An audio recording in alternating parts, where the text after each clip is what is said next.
घंटे में पूरा पेपर एक बार मैंने पूरा सॉल्व कर लेता था। ओके। तो उसके बाद फिर मैं क्या करता था कि हर क्वेश्चन को वापस रीअटेम्प्ट करते हुए फिर ओएमआर भरता था। तो उसमें मेरी आखिरी के पेपर्स में मुश्किल से मेरे को लगता है कि कोई सिली मिस्टेक हुई होगी। सारी कंसेप्चुअल होती थी, अपने मतलब जो भी मेरे को नहीं आता था वही मिस्टेक्स होती थी, कभी होनी बंद हो गई थी। तो आपको मतलब रिवाइज करना बहुत ज़्यादा ज़रूरी है उसी दौरान। अभी तक जितने भी असोसिएशन रीजन के क्वेश्चन देखे हैं 2 साल से आई गेस, तो वो सारे एनसीईआरटी की लाइन्स हैं। तो वो एनसीईआरटी में आपको पकड़ना पड़ेगा कि यहाँ पे बिकॉज लिख रखा है, तो यहाँ पे सो दैट, देयरफॉर, हेंस, ये सब वर्ड्स लिख रखे हैं, तो आपको उन पे ध्यान देना पड़ेगा। यहाँ पे मैं तो वहाँ पे लिख देता था कि AR मतलब असर्शन रीजन, तो उस पर ध्यान रहता था मेरा। तो मैं ये सोचता था कि अगर बायो इतनी टफ है तो ऑब्वियसली पेपर वाले ने फिजिक्स केमिस्ट्री ईजी दी होगी, और अगर नहीं भी दी तो मेरे सारे जो पेपर दे रहे हैं उनके लिए भी तो सेम चीज़ है। तो मैं अपनी स्ट्रेटेजी इस मौके पे चेंज नहीं करूँगा कि अगर मैंने अपनी स्ट्रेटेजी चेंज की तो मेरा पूरा गेम खराब हो जाएगा। तो बेटर ये है कि मैं अपनी स्ट्रेटेजी पे स्टिक करूँ और बायो ही पहले करूँ। तो अगर हार्ड है तो सबके लिए हार्ड है।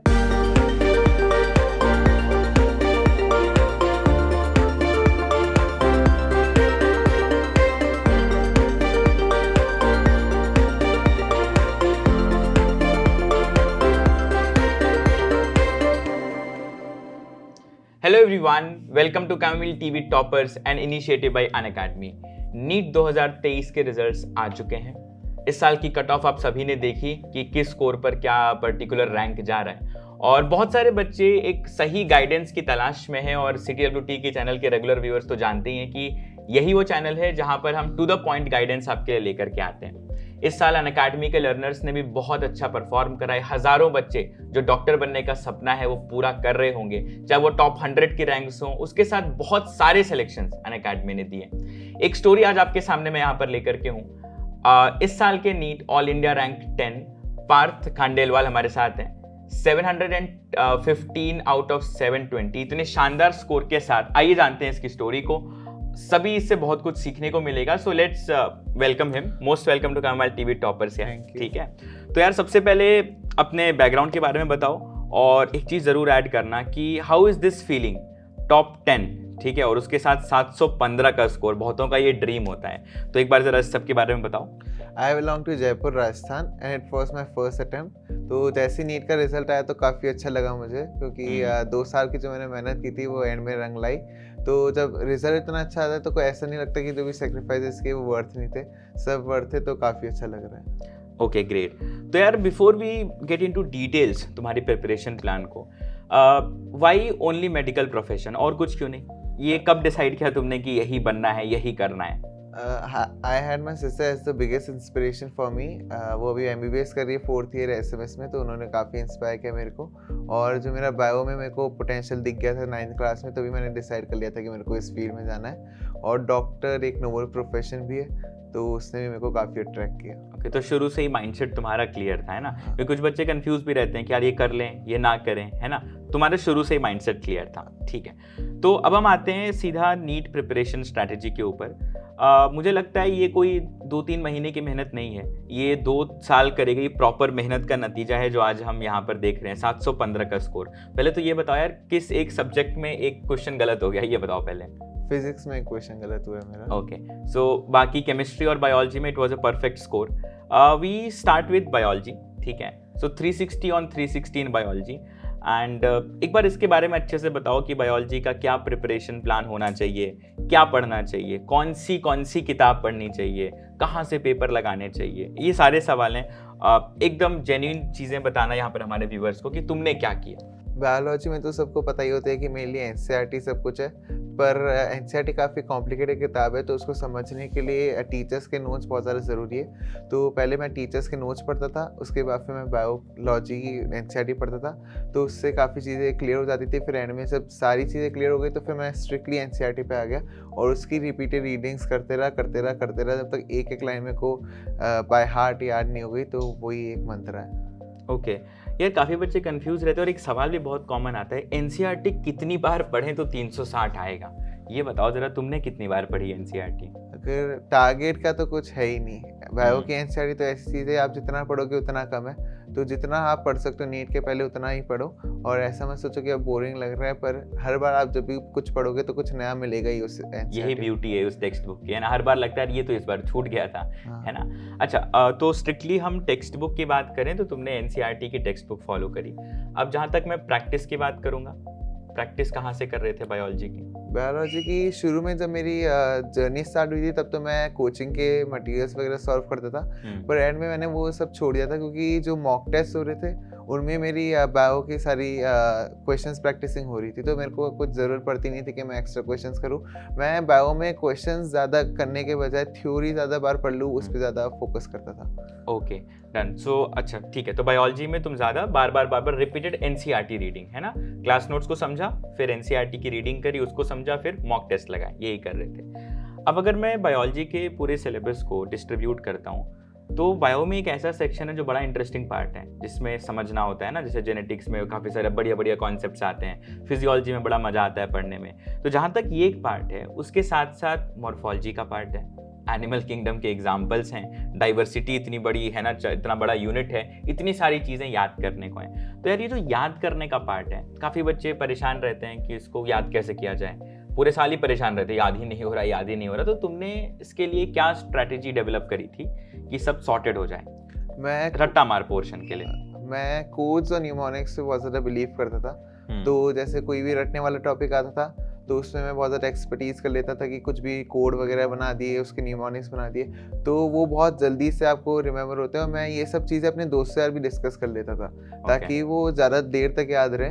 तो लाइक एक चैप्टर था फूड इम्प्रूवमेंट, ये उसमें काफ़ी सारी टेबल्स है, काफ़ी, हाँ। तो वो तो मेरे को करने की ज़रूरत ही नहीं पड़ती थी, मैंने इतने सारे कोर्स बना लिए थे उसके, तो वो कुछ शेयर करना चाहोगे यहाँ पर? अभी तो मेरे को कुछ याद ही नहीं है इतना। पेपर हुआ अभी, चलो ठीक है, सॉर्टेड है। वो जैसे पूछा सदाबहार वगैरह वाला टेबल की बात कर रहे हो, तो निमोनिक्स तुम सजेस्ट करोगे? अच्छा, निमोनिक्स खुद बनाए थे कि कहीं से कॉपी किए थे कि कोई दोस्त बताए थे? मैं ज़्यादातर तो खुद ही बनाता था, क्योंकि जो खुद बनाते हो वही ज़्यादा देर तक याद रहेंगे और उनसे आप ज़्यादा रिलेट कर पाओगे। थोड़े फनी भी बनाता था मैं, ताकि ज़्यादा याद रहे। हाँ, रिलेटेबल रहे और दिमाग में बैठा हाँ। रहे, ठीक है। तो बायोलॉजी में मोर और लेस ये हम रट्टा मार पोर्शन की बात कर रहे हैं, ठीक है। अच्छा, जैसे एग्जाम्पल्स होते हैं, हम प्लांट किंगडम में एग्जाम्पल्स पढ़ते हैं, एनिमल किंगडम में एग्जाम्पल्स पढ़ते हैं, आउट ऑफ एनसीईआरटी एग्जाम्पल्स की कोई रेलिवेंस है क्या? I don't think so any relevance है इतनी।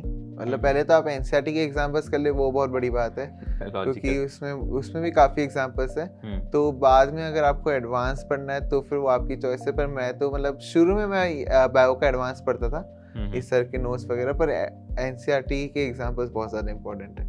वही मोर देन एनफ है ना, मोर देन सफिशिएंट है, ठीक है। अच्छा, बायोलॉजी के प्रिपरेशन फ्रेम में, क्योंकि तुम फ्रेशर हो, 11th 12th के साथ ही तुमने क्रैक किया है, जब बच्चा 11th में आता है ना और वो पढ़ना शुरू करता है तो बहुत एक्साइटेड रहता है कि मैं सब पढ़ लूँगा, है ना?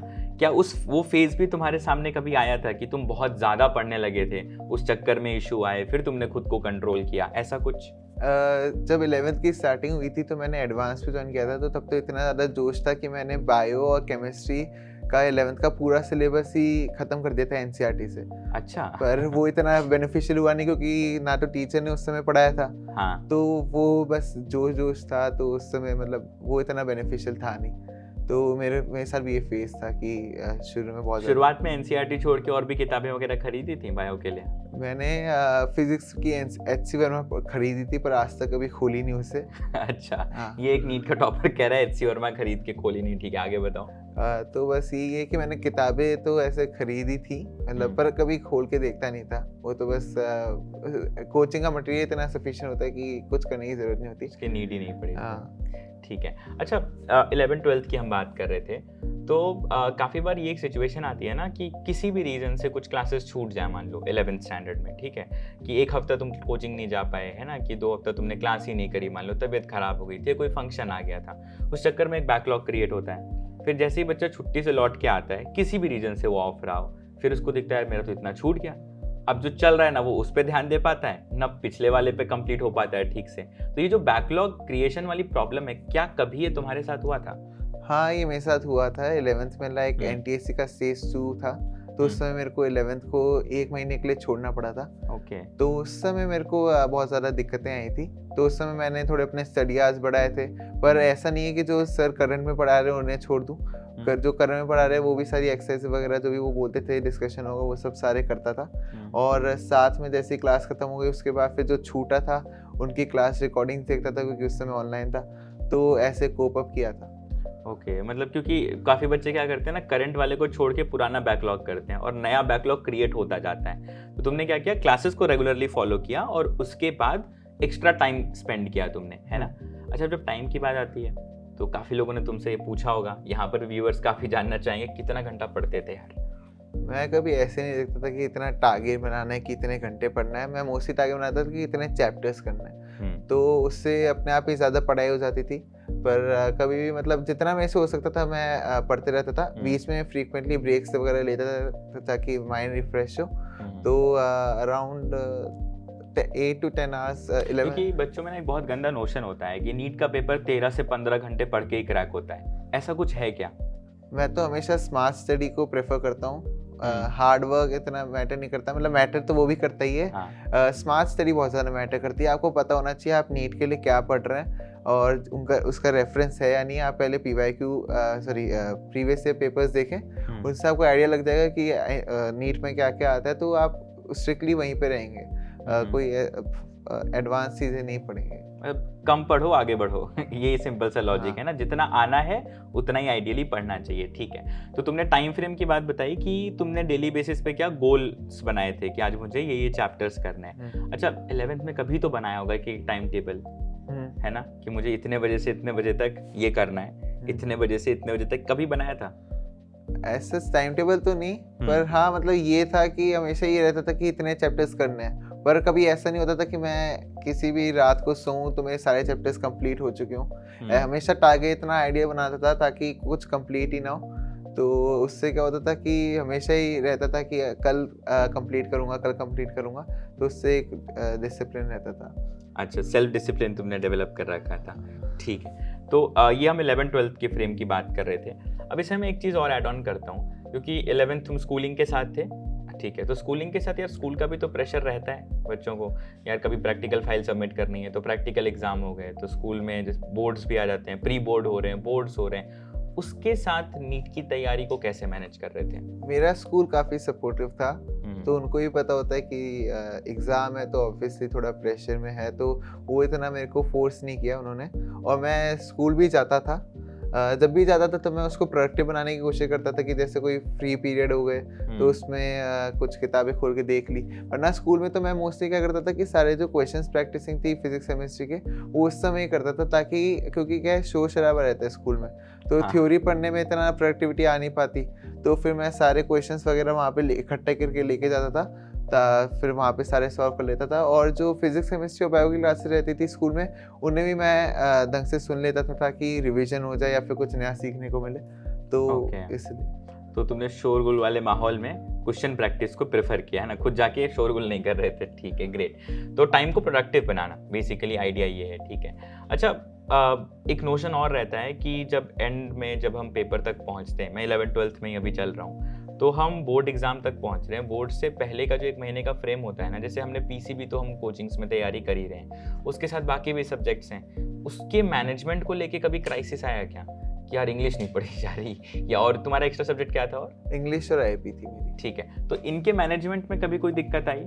ये उन बच्चों के लिए मैं स्पेसिफिकली पूछ रहा हूँ जो इस साल 12th के साथ नीट देंगे नेक्स्ट ईयर।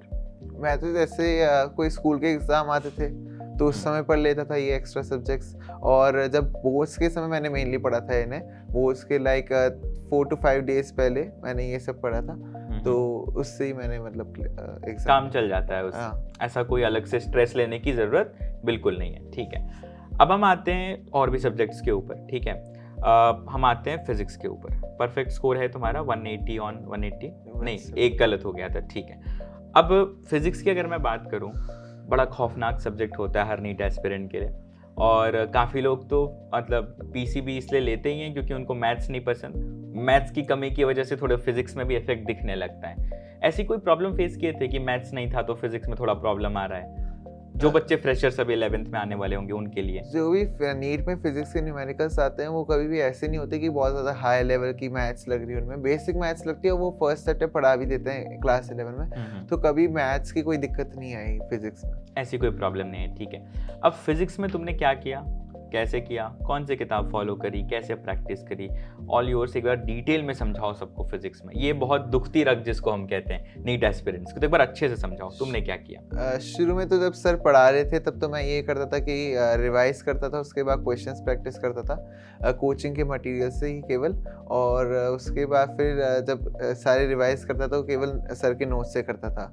फिर जब नीट पास में आने लगा तो फिर मैंने एनसीईआरटी पे बहुत ज़्यादा फोकस करना चालू किया, क्योंकि मैं देखता हूँ कि नीट की जो फिजिक्स की एनसीईआरटी वो काफ़ी अंडररेटेड बुक है। ये तो है।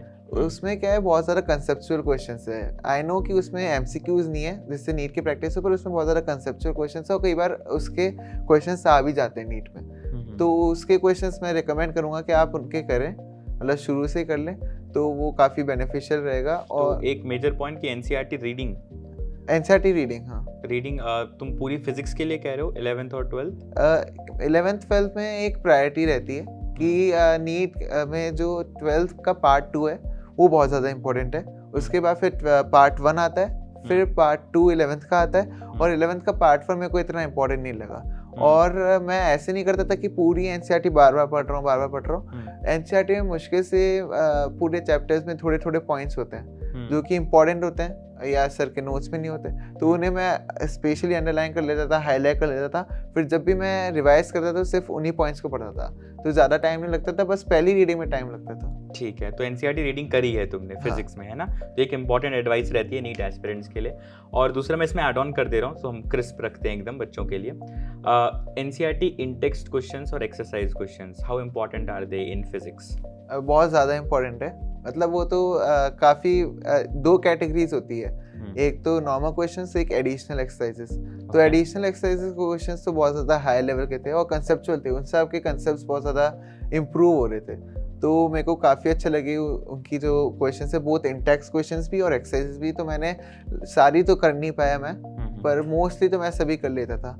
तो ओके, तो अब फिजिक्स की अगर मैं बुक रेफरेंस मटेरियल की बात करूं तो मेरे हिसाब से एनसीईआरटी ही एक रेफरेंस मटेरियल है, उसके साथ क्लास के नोट्स, है ना? इसको छोड़ के और कोई किताब एचसी वर्मा, इरोडोव वगैरह तक तो नहीं पहुंचे? नहीं। कोई नीड है उसकी तुम्हारे हिसाब से एक नीट एस्पिरेंट के लिए? नीट एस्पिरेंट में अगर आप पेपर देखें नीट का तो लग ही जाएगा कि जो लेवल आ रहा है वो बेसिकली अभी कंसेप्चुअल क्वेश्चंस पे ज़्यादा फोकस कर रहा है, हाई लेवल के क्वेश्चंस इतने आ नहीं रहे।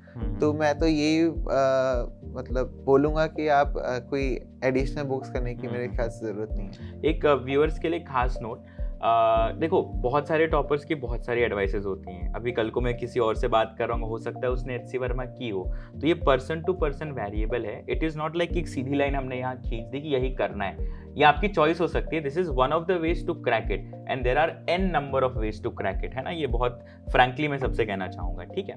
अच्छा, तो फिजिक्स में अब थ्योरी की बात तो तुमने चलो बता दी, इन टेक्स्ट क्वेश्चंस की बात बता दी, प्रैक्टिस कहाँ से कर रहे थे? प्रैक्टिस तो मैं कोचिंग के मटेरियल से कर रहा था, बिल्कुल। और मॉक टेस्ट वगैरह जो होते थे, जो भी पेपर्स वगैरह होते थे, उनमें जो भी मेरे से क्वेश्चन गलत हो जाते थे या फिर मैं अटेम्प्ट नहीं करता था, उन्हें मैं घर आके वापस सॉल्व करता था, और अगर कोई क्वेश्चन अच्छा लगता था तो उसे इंक्लूड कर लेता था।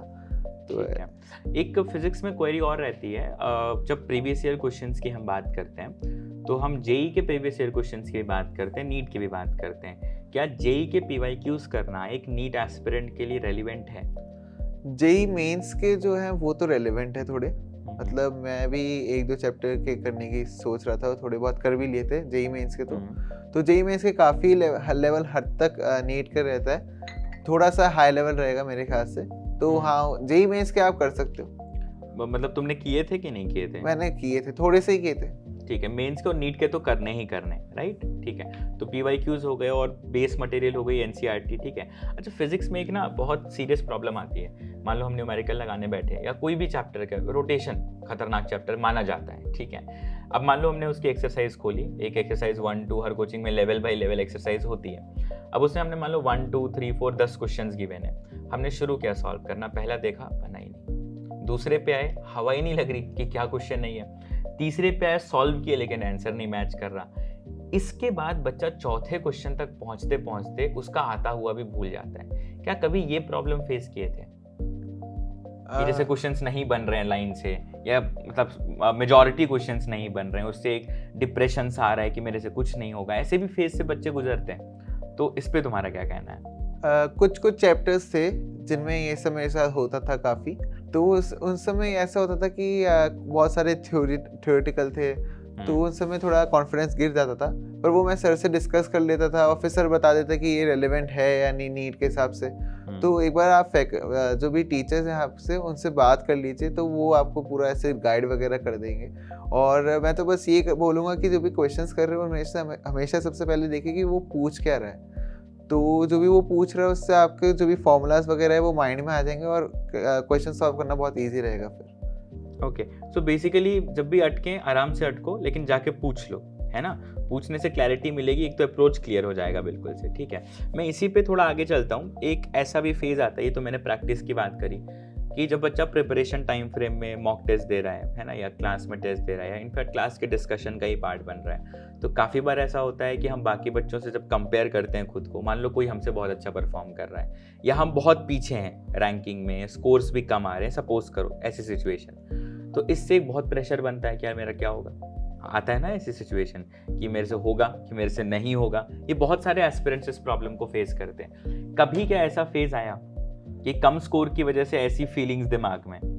हाँ, काफ़ी बार ऐसा होता था, पर मैं उससे पॉजिटिविटी में लेता था कि मैं वो जो था पर्टिकुलर पर्सन उसके साथ हमेशा कॉम्पीट करने की सोचता था कि इससे आगे बढ़ना है, इससे आगे बढ़ना है। तो हमेशा एक हेल्दी कंपटीशन बना रहता था कि उससे आगे निकलना है, तो एक मतलब मोटिवेशन सा रहता था पढ़ने के लिए। जो भी मॉक टेस्ट हो रहे वगैरह जो भी होते थे, उससे बेटर परफॉर्म करना है। तो हाँ, एक हेल्दी कंपटीशन वगैरह एक अच्छी चीज़ है।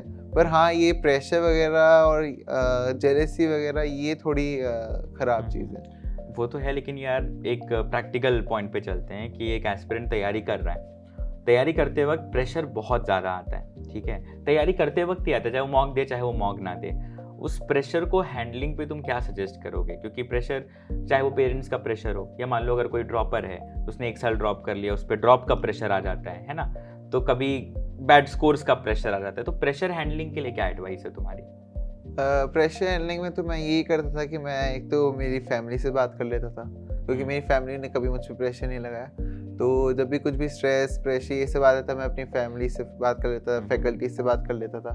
तो इनसे बात करके थोड़ा रिलीफ मिलता था, ये मोटिवेट वगैरह करते थे, तो प्रेशर से बिल्कुल दूर हो जाता था मैं। ठीक है, तो बातचीत करना एक सिंपल सा सोल्यूशन है, चाहे वो पेरेंट्स से हो, चाहे वो टीचर्स से हो, चाहे वो दोस्तों से हो, जहाँ से भी कोई कंफर्टेबल हो, ठीक है। अब हमने फिजिक्स की बात करी, बायोलॉजी की कुछ बातें करी। बायोलॉजी में एक पॉइंट ऐड करते हैं, how important our previous year questions in biology? Bio में प्रीवियस ईयर क्वेश्चन बहुत ज़्यादा इंपॉर्टेंट है। मतलब प्रीवियस ईयर में पहले थोड़े एडवांस वगैरह भी पूछ लेते थे एनसीईआरटी से बाहर से, जैसे 2010 के पहले के रफली। हाँ, तो आपको पता चल जाएगा कि कौन कौन से टॉपिक्स थोड़े इंपॉर्टेंट है आउट ऑफ एनसीईआरटी, तो वो आप कर सकते हैं। मतलब मैं भी कर लेता था कि थोड़े थोड़े जो आउट ऑफ एनसीईआरटी, मतलब शुरुआत में, तो वो सब मैं कर लेता था। जैसे एक बार एपिस्टैसिस का क्वेश्चन आया था, हाँ, बुक में नहीं है डिस्कशन, लेकिन उसका एक ब्रीफ आइडिया लिया तुमने, ऐसा कर रहे थे? हाँ, ओके। तो उससे आपको आइडिया पता चल जाता कि अगर एडवांस क्वेश्चन आएगा तो वो किस टॉपिक से आने की ज़्यादा प्रोबेबिलिटी है, क्योंकि एडवांस से वो बहुत ज़्यादा वाइड है।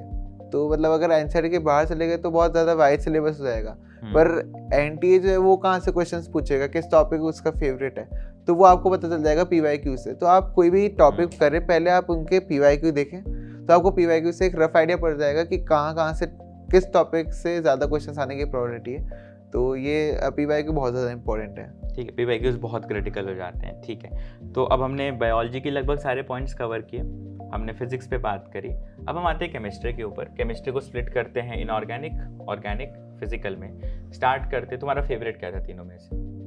मेरा फेवरेट फिजिकल था, लेकिन हम सबसे बोरिंग से शुरू करते। बोरिंग तो क्या, ऐसा लोग कहते हैं, ठीक है, इनऑर्गेनिक केमिस्ट्री, क्योंकि बहुत याद करना है। And inorganic chemistry is like, मेरे हिसाब से तो जैसे हम डाइवर्सिटी में लाइन टू लाइन चलते हैं, काइंड ऑफ वही है। What was your strategy for inorganic chemistry? क्या किया तुमने ऐसा? इनऑर्गेनिक केमिस्ट्री में तो मेनली दिक्कत आती है सारे ब्लॉक्स में, S, P, D, F, blogs में, तो इसमें मैंने क्या किया था कि मैंने एक अलग से अपनी नोटबुक बना ली थी इन सिर्फ और सिर्फ इनऑर्गेनिक केमिस्ट्री की। उसमें मैं क्या करता था कि जो भी एनसीईआरटी में चीज़ें लिखी हुई है और जो चीज़ें क्या है कि पीरियोडिक प्रॉपर्टीज हो गई, क्लासिफिकेशन ऑफ एलिमेंट्स हो गए, वो भी इनऑर्गेनिक का हिस्सा, पर वो कंपैरेटिवली इजी चैप्टर्स है, उनमें समझने का ज़्यादा है, पर उनसे भी आपको काफ़ी चीज़ें पता चल जाती है इनऑर्गेनिक के बारे में।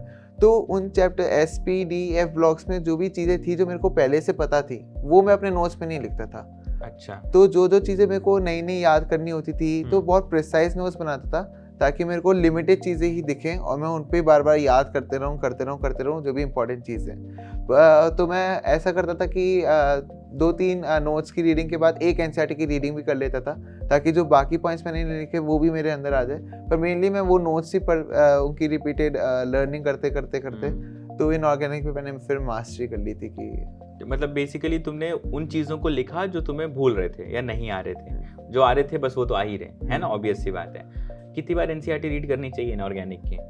इनऑर्गेनिक की एनसीईआरटी तो बहुत ज़्यादा इंपॉर्टेंट है, मतलब मेरे को तो इतनी रीड करने की जरूरत नहीं पड़ी क्योंकि मेरे पास तो नोट्स थे उनके। तो इनऑर्गेनिक की तो बहुत बार रीड करनी चाहिए। मतलब केमिस्ट्री में तो मैं बोलूँगा कि सबसे ज़्यादा इंपॉर्टेंट इनऑर्गेनिक की, फिर ऑर्गेनिक की, और फिजिकल की थोड़ी कम इंपॉर्टेंट है एनसीईआरटी रीडिंग। ठीक है, इसमें भी अगर मैं केमिस्ट्री की बात करूँ इनऑर्गेनिक की, तो इसमें भी एनसीईआरटी में क्वेश्चंस गिवन है, इन टेक्स्ट भी गिवन ही हैं क्वेश्चंस, उनको करते थे, वो रेलेवेंस रखते हैं? उन क्वेश्चंस में बहुत सारा ऐसी चीज़ें जो चैप्टर्स में नहीं दे रखी। अच्छा, मतलब कुछ चीज़ें, कुछ क्वेश्चंस हैं और उनका answers back of the book में है, तो उनसे नई नई नॉलेज पता चल जाती थी और अच्छे क्वेश्चंस थे, तो उससे मतलब नीट पे आने के चांसेस भी उनके, तो फिर वो तो मैं कर लेता था। आइडियली कर लेना चाहिए इनऑर्गेनिक के लिए। ठीक है, तो अच्छा, इनऑर्गेनिक में यार एक फेज ये भी आता है कि कुछ याद नहीं हो रहा, इसमें बच्चे बहुत परेशान है कि कैसे याद करें। तुम्हारे पास भी कभी तो आया होगा जब पहली बार पढ़ना शुरू किया होगा, क्योंकि ऐसा तो नहीं कि डे 1 से सब याद हो गया, ऐसा तो हो ही नहीं सकता। तो जब हम इनऑर्गेनिक स्टार्ट करें तो ये फेज से सब गुजरते हैं कि यार याद कैसे करें। इसको तुमने सोल्यूशन क्या निकाला? खाली रिपीटेड रिवीजन की कोई शॉर्टकट है? शॉर्टकट है तो जरूर बताना।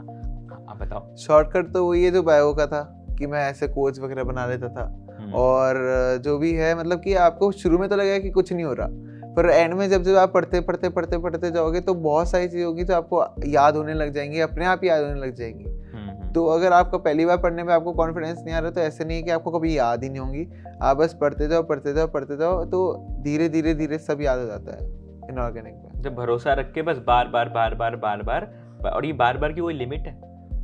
कोई लिमिट नहीं है। तो मैं अगर तुमसे पूछूं, मेरे हिसाब से तुम्हारे पास नंबर्स भी नहीं होंगे कितनी बार तुमने पढ़ा हो। ठीक है, तो ये इनऑर्गेनिक की बात हुई। तो मैं टेक्स्ट बुक स्पेसिफिक एनसीईआरटी, कोई और किताब फॉलो करने की जरूरत तुम्हारे हिसाब से नहीं? क्वेश्चन प्रैक्टिस कहाँ से कर रहे थे इनऑर्गेनिक की? तो मेरे को क्वेश्चंस प्रैक्टिसिंग की वो ये है कि बायो जैसा कि जो भी थ्योरेटिकल चैप्टर्स होते हैं उनकी मैं मतलब क्वेश्चंस प्रैक्टिसिंग पे इतना फोकस नहीं करता था, ज़्यादातर थ्योरी ही करता था। तो इनऑर्गेनिक में भी मैंने सिर्फ एनसीईआरटी को ही बार बार पढ़ा। तो और ऐसा करें कि आप इनऑर्गेनिक पे ज़्यादा बार रिवीजन करें, ऐसा नहीं कि आप इनऑर्गेनिक, ऑर्गेनिक और फिजिकल को इक्वली वेट मतलब टाइम दे रहे हैं। आप इनऑर्गेनिक को सबसे ज़्यादा दें, उससे कम फिर ऑर्गेनिक को दें, और फिजिकल में तो थोड़ा कम टाइम दे देंगे तो भी चल जाएगा। बस इनऑर्गेनिक को अगर आप सबसे ज़्यादा टाइम देंगे तो बहुत बेनिफिशियल रहेगा, क्योंकि याद करना है। सीधी सी प्रॉब्लम। ठीक है, इनऑर्गेनिक के बाद हम फिजिकल और ऑर्गेनिक पे चलते, लेकिन उसके पहले तुमने काफ़ी बार फिजिक्स में भी नोट्स पे एम्फेसाइज किया, बायो में भी नोट्स पे एम्फेसाइज किया, और अभी इनऑर्गेनिक में भी तुमने लिखा। क्या नोट मेकिंग बहुत ज़रूरी है? और नोट मेकिंग में आजकल मार्केट में बहुत तरह के नोट्स बच्चों के पास आते रहते हैं। ठीक है, कि शॉर्ट नोट्स हो गए, तो एक पेज पे नोट्स हो गए, है ना, अलग अलग तरह के नोट्स हैं। तुम्हारे हिसाब से नोट्स बनाना ज़रूरी है कि शॉर्ट नोट्स ही फॉलो कर लें, कि आजकल फ्लैश कार्ड्स वगैरह भी आते हैं वही फॉलो कर लें? क्या करना चाहिए एक एस्पिरेंट को? नोट्स मेकिंग बहुत ज़्यादा इंपॉर्टेंट है। जब तक आपके हाथ से लिखे हुए नोट्स आपके पास नहीं होंगे तो वो आप रिलेट नहीं कर पाएंगे। तो आपको मतलब एक इमेज मेमोरी भी बन जाती है, तो वो काफ़ी बेनिफिशियल रहता है, और आप लिखने से क्या है याद भी जल्दी होता है। तो ये भी एक बेनिफिट रहता है। तो तुम्हारे हिसाब से लिखना ज़रूरी है तीनों ही सब्जेक्ट्स में?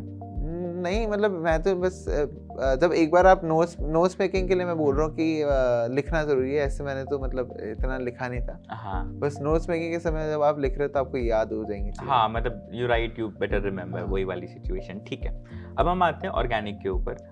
इन जनरल बताओ, तो मतलब इन जनरल क्या स्पेसिफिकली बताओ कि तुमने क्या बुक्स फॉलो करी, क्या स्ट्रैटेजी रही ऑर्गेनिक को लेकर के? मेरी ऑर्गेनिक सबसे ज़्यादा वीक थी। ओके।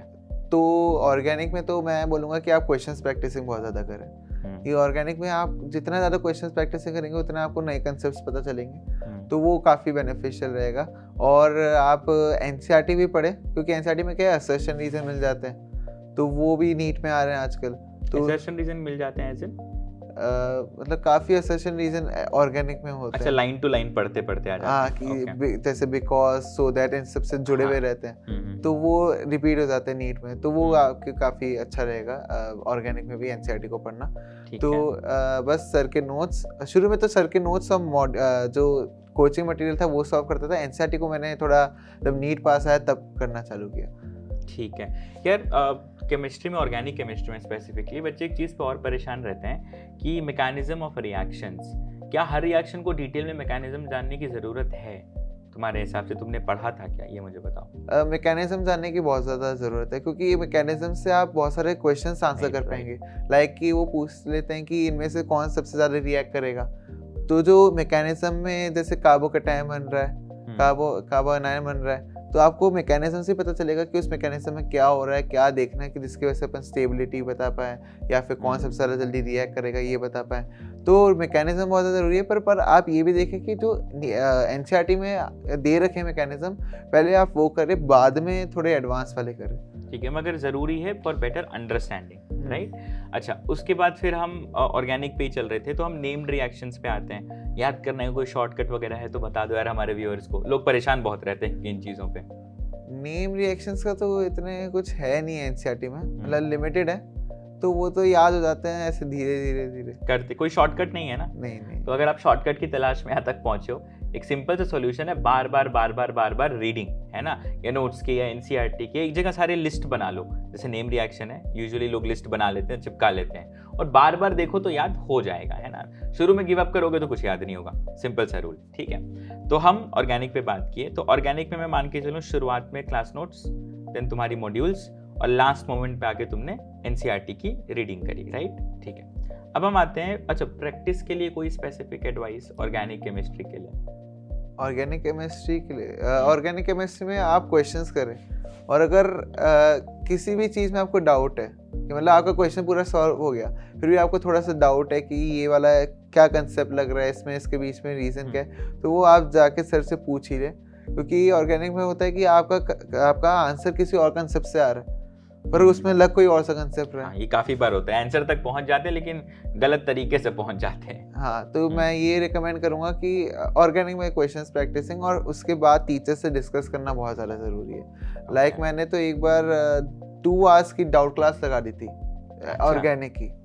एक कोई डाउट फेयर था, तो उसमें मैंने लगा दी थी, उससे मेरे सारे डाउट्स वगैरह क्लियर मैं लेके गया था, और फिर सारे क्लियर करके आ गया था। तो ऑर्गेनिक में तो मैं बोलूँ, डाउट्स की बात कर रहे तुम, तो इस पर एक पॉइंट ऐड ऑन करते हैं। काफ़ी बार ना डाउट्स पूछने से एक बच्चा शर्माता है, कि काफ़ी बार क्या होता है कि यार मुझे अकेले ही जीवन में इतने डाउट क्यों आ रहे हैं, ऐसा भी मन में कभी कभी लगता है। उन बच्चों के लिए कोई एडवाइस है? डाउट्स में तो मैं कभी शर्माता ही नहीं था। मैं बहुत बार ऐसा होता था कि मैं कोई डाउट पूछता था तो पूरी क्लास ऐसे हंसने लग जाती थी कि ये क्या पूछे, पर मेरे को सिर्फ अपने से मतलब था कि मेरा कंसेप्ट क्लियर होना चाहिए, मेरे को बाकी से कुछ मतलब नहीं था कि वो क्या सोच रहे हैं, क्या कर रहे हैं। तो मैं हमेशा ये करता था। और एक चीज़ है कि आप हमेशा अपनी टीचर्स से पूछे डाउट। ये नेट वगैरह पे आप बहुत लिमिटेड ही भरोसा करें, क्योंकि गलत आंसर्स बहुत हैं। लाइक मैं जब भी कोई क्वेश्चन वगैरह होता था तब रियली ऐसे नेट पे गूगल कर लेता था, पर कभी कोई कंसेप्ट नेट से नहीं सीखता था, क्योंकि जो आपके टीचर्स हैं उनको बेटर पता है कि नीट के लिए आपको कौन सा कंसेप्ट सीखने की ज़रूरत है। तो नेट पे इतना नहीं करें, आप हमेशा टीचर से जाके पूछे तो वो बहुत ज़्यादा बेटर रहेगा। बिल्कुल शर्माने की ज़रूरत नहीं है। नहीं। और कोई हंस वंस रहा हो तो कभी कोई मैंने ऐसे दिमाग नहीं लगाया कि माइंड नहीं किया। हाँ। नहीं, चलो ये बहुत अच्छी बात है, और ये सबके लिए एक बहुत इंपॉर्टेंट नोट है, क्योंकि डाउट पेपर से पहले ही आए तो ठीक है, और पेपर से पहले ही क्लियर हो जाए तो ठीक है। नीट के पेपर में डाउट आएगा तो फिर सॉल्यूशन नहीं आ पाता है ना, वो एक प्रॉब्लम है। ठीक है, हमने इनऑर्गेनिक की बात करी, ऑर्गेनिक की बात करी, अब आते हैं हम लोग फिजिकल के ऊपर। What was your approach for physical chemistry? Physical chemistry मैंने कहा कि मेरी थोड़ी स्ट्रॉन्ग थी। उसमें मेनली मैं बस थोड़े फॉर्मूलाज वगैरह हो गए। इसमें बच्चे ऐसा पूछेंगे शुरू से स्ट्रांग थी कि बाद में स्ट्रांग हुई, कि कैसे स्ट्रांग हुई? मेरे को वो थोड़ा सब्जेक्ट ही इजी लगता था, उसमें मेरे को आज तक कभी ऐसे दिक्कत वगैरह आई नहीं। बस कभी कभी कोई अगर दिक्कत आ रही है किसी क्वेश्चन में तो वो मैं टीचर से पूछ लेता, बाकी मतलब फॉर्मूला वगैरह हो गए और टीचर के नोट्स हो गए। इसमें मैंने एनसीईआरटी कभी इतनी मतलब ध्यान नहीं दिया फिजिकल की, क्योंकि इतनी इंपॉर्टेंट नहीं है, क्योंकि बेसिकली उसमें न्यूमेरिकल्स बनेंगे, कोई थ्योरेटिकल क्वेश्चन बनने का बहुत लिमिटेड स्कोप है। तो इसलिए मैं सर के नोट्स करता था और उसके बाद फिर कोचिंग के मटेरियल वगैरह सॉल्व करता था। Okay, got it. ठीक है, अब हम चलते, मेरे हिसाब से सब्जेक्ट वाइज हमने लगभग सभी कुछ कवर कर लिया, चाहे वो केमिस्ट्री हो, चाहे फिजिक्स हो, चाहे वो बायोलॉजी हो। अब यार ये सारे सब्जेक्ट में तुम्हारे हिसाब से आइडियली सिलेबस नीट से कितने टाइम पहले खत्म होना चाहिए, या होना चाहिए हटाओ, तुमने कब तक खत्म किया सिलेबस? जब आपकी 12th कंप्लीट हो गई तब आपको ये करना है कि आपको जो सिलेबस है, सबसे पहले तो वो जो 12th का लास्ट टॉपिक है उसको पूरी अच्छे से करना है, क्योंकि जो लास्ट टॉपिक है वही आपका सबसे वीक, मतलब सबसे कम पड़ा हुआ है। Exactly. बाकी सब तो आपने रिवाइज कर लिया, पर जो लास्ट टॉपिक है वो थोड़ा आपका वीक ही रहेगा। तो आप ये करें कि उसको पे थोड़ा ज़्यादा ध्यान दें पहले। उसके बाद फिर आपको ऐसा नहीं करना कि ये वाला टॉपिक इम्पोर्टेंट नहीं है, वाला ये नहीं है। आपको सारी चीज़ें, मतलब अगर आपको बहुत अच्छा परफेक्ट स्कोर करना है तो मेरे ख्याल से ऐसा नहीं है कि आप किसी चीज़ को बहुत ज़्यादा प्रायोरिटी दे रहे हैं, किसी चीज़ को छोड़ के जा रहे हैं। हाँ, मतलब आप ये सब देख सकते हैं कि क्या चीज़ इंपॉर्टेंट है क्या नहीं, पर आपको छोड़ना कुछ नहीं है। आपको जो भी लगता है कि आ सकता है नीट में वगैरह, आपको सब करके जाना है। नीट में तो जैसे ही आपका 12th का सिलेबस कंप्लीट हो गया, तो उसमें तो जो लास्ट वाला चैप्टर है वो ऑब्वियसली आपका सबसे थोड़ा वीक रहेगा, क्योंकि आपने उसको बिल्कुल भी रिवाइज नहीं किया। बाकी सारे टॉपिक्स तो आपने रिवाइज कर लिए होंगे, पर वो लास्ट वाला टॉपिक सबसे कम रिवाइज रहता है, तो आप उस पर थोड़ा ध्यान दें। फिर उसके बाद आप फिर कम्प्लीटली नीट के लिए पढ़ें, कि उसके बाद फिर जो भी सारे मॉक टेस्ट होंगे वो फुल सिलेबस होंगे।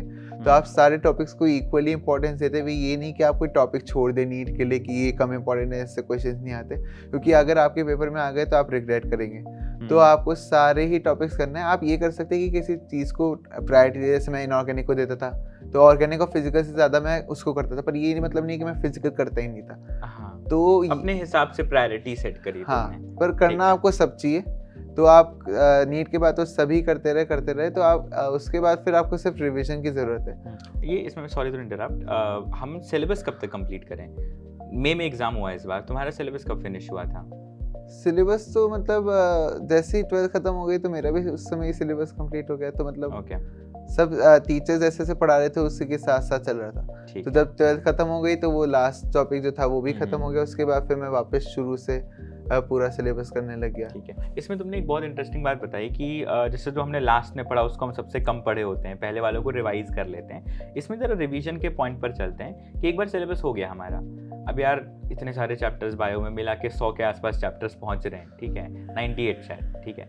तो अब इतने चैप्टर्स हैं, इनका रिवीजन कैसे किया जाए यार? एक बार सारा सिलेबस हो चुका है तो, क्योंकि नोट्स हम लिख रहे हैं तो दिल खोल के लिखते हैं, तो काफ़ी नोट्स बन जाते हैं, तो रिवाइज कैसे किया जाए? मैं ऐसे देखता था कि ये वाला टॉपिक मेरा वीक है या फिर इसकी चीज़ मैं भूल रहा हूँ, वो मेरे को पता चल जाता था। जैसे कोई टेस्ट हो गया तो उसमें मेरे को ये चीज़ याद नहीं है, तो मेरे को पता चल जाता था कि ये वाला टॉपिक मेरा वीक चल रहा है, इसको रिवीजन देने की ज़रूरत है, तो मैं उस हिसाब से करता था। फिर एंड में तो ऐसा हो गया था कि मैं सोचता था कि आज पूरी 11th की बायो करूँगा, आज पूरी 11th की मतलब 12th की बायो करूँगा। ये कैसे करते थे रिवाइज एक साथ 11th की पूरी बायो एक दिन में? मैं मतलब कर तो पाता नहीं था, ऑब्वियसली थोड़ा मुश्किल है ये काम, पर ये बड़ा ऑनेस्ट ऑफर है, ठीक है। हाँ, आगे बताओ। पर मैं क्या करता था कि जो बायो की एनसीईआरटी है उससे मैं बहुत ही स्मार्टली पढ़ता था। कि उसमें क्या है कि मैं सबसे पहले तो अंडरलाइन वो सब चीज़ें करता था, कि जैसे बहुत सारी चीज़ें होती है कि you have learn in the previous chapter that, तो ये सब पढ़ने की कोई ज़रूरत होती नहीं है, तो मैं ऐसे अंडरलाइन नहीं करता था। तो जिसमें भी आपको वो मिलती थी कुछ लर्निंग का, उसको मैं अंडरलाइन करता था। फिर मैं हाईलाइट उसे करता था जो मैं भूलते रहता था। हाँ, नहीं तो कुछ की एनसीईआरटी पूरी ही रंग जाती है। हाँ, ये कोई आपका स्कोप नहीं है। आपको इंग्लिश के वर्ड्स बिल्कुल भी अंडरलाइन करनी नहीं चाहिए। जो भी बायो के वर्ड्स हैं जो भी भूलते रहते हैं उससे अंडरलाइन की। उसके बाद फिर मेरी एक और डिग्री बनती थी जो रेड लाइन में अंडरलाइन करता था कि ये तो बहुत ज़्यादा ही भूलता हूँ मैं। अच्छा। तो जब भी कोई पेपर होता था, मॉक टेस्ट होता था, तो मैं केवल उन पॉइंट्स को देख के जाता था, क्योंकि बाकी तो मेरी पूरी एनसीईआरटी जो थी वो मेरे को बाय हार्ट याद थी। बस थोड़ी थोड़ी चीज़ें थी जो मैं भूल जाता था, तो वो मैं ऐसे हाईलाइट करके और केवल उसको पढ़ के ही करता था फिर। ओके, तो एनसीईआरटी की बहुत स्मार्ट रीडिंग कर रहे थे तुम, तो ऐसे बायो रिवाइज हो रही थी। इसमें एक चीज़ मुझे बताना, आजकल जो पेपर का ट्रेंड है थोड़े टाइम से, वो शिफ्ट हो रहा है मोर ऑफ एनालिटिकल क्वेश्चंस की तरफ, कि स्टेटमेंट बेस्ड क्वेश्चंस, तो असर्शन रीजन क्वेश्चंस। और क्योंकि मेरा भी सब्जेक्ट बायोलॉजी ही है पढ़ाने का, तो मेरा ये मानना है कि एनसीईआरटी ही उसका अल्टीमेट सॉल्यूशन है। तो तुम्हारे हिसाब से कोई एडवाइस इसको लेकर के कि असर्शन रीजन क्वेश्चंस हैं, स्टेटमेंट बेस्ड क्वेश्चंस हैं, उनका कैसे मतलब खात्मा किया जाए एक तरीके से? ऑनेस्टली मैंने अभी तक जितने भी असर्शन रीजन के क्वेश्चन देखे हैं 2 साल से आई गेस, तो वो सारे एनसीईआरटी की लाइंस है। एग्जैक्टली। तो वो एनसीईआरटी में आपको पकड़ना पड़ेगा कि यहाँ पे बिकॉज लिख रखा है, तो यहाँ पे सो दैट, देयरफॉर, हेंस, ये सब वर्ड्स लिख रखे हैं, तो आपको उन पे ध्यान देना पड़ेगा। यहाँ पे मैं तो वहाँ पे लिख देता था कि AR मतलब असर्शन रीजन, तो उस पर ध्यान रहता था मेरा कि यहाँ पे AR बन सकता है, यहाँ पे AR बन सकता है। तो और कई बार बहुत सारी अजीब अजीब जगह थी जहाँ पे हेंस, देयरफॉर यूज कर रखा था। अजीब अजीब, ठीक है। हाँ। तो इन चीजों को एनसीईआरटी में ध्यान रखना जब भी पढ़ना। हाँ, आगे बताओ तुम। तो हर बार ये ऐसा होता था, जैसे मैं नहीं हर बार पढ़ता था तो मेरे को हर बार नया AR मिलता था कि अरे यहाँ पे भी है, यहाँ पे भी है, यहाँ पे भी है। हाँ। तो ये सब होता था। तो आपको एनसीईआरटी में मार्क कर लेना चाहिए कि यहाँ पे AR बन सकता है, यहाँ पे AR, क्योंकि कभी भी रियरली ऐसी गलती होती है कि आपको इसमें डाउट है कि ये स्टेटमेंट गलत है या नहीं। मेनली दिक्कत आती है कि ये रीजन एक्सप्लेन कर रहा है नहीं कर रहा। 1 या 2 ऑप्शन में प्रॉब्लम। हाँ, 1 या 2 ऑप्शन में दिक्कतें होती है। तो उसके लिए आपको बिकॉज, सो दैट, ये सब का बहुत ज़्यादा ध्यान रखना पड़ता है कि एनसीईआरटी में लिख रखा है देयरफॉर, हेंस, ये सब ये वाले वर्ड्स थोड़े कीवर्ड्स होते हैं। तो सारे कीवर्ड्स पकड़ के तुमने पूरी बुक में AR, मतलब पूरी बुक तुम्हारी एकदम कलरफुल, तो पूरी रंग बिरंगी AR तुमने बुक में ही मार्क कर दी। हाँ। ठीक है। अच्छा, बाकी फिजिक्स और केमिस्ट्री कैसे रिवाइज कर रहे थे यार? वो भी तो काफी सारा है कंटेंट। फिजिक्स और केमिस्ट्री में मैंने ऐसा नहीं कि नोट्स छोड़ दिए थे जैसे बायो में छोड़े थे मैंने। फिजिक्स केमिस्ट्री में तो मैं नोट्स करते रहता क्योंकि उसमें थोड़ा फिर भी एडवांस पूछ सकते हैं, तो कोई मतलब कंसेप्चुअल क्वेश्चन वगैरह, तो उसके लिए तो मैं नोट्स वगैरह करता था।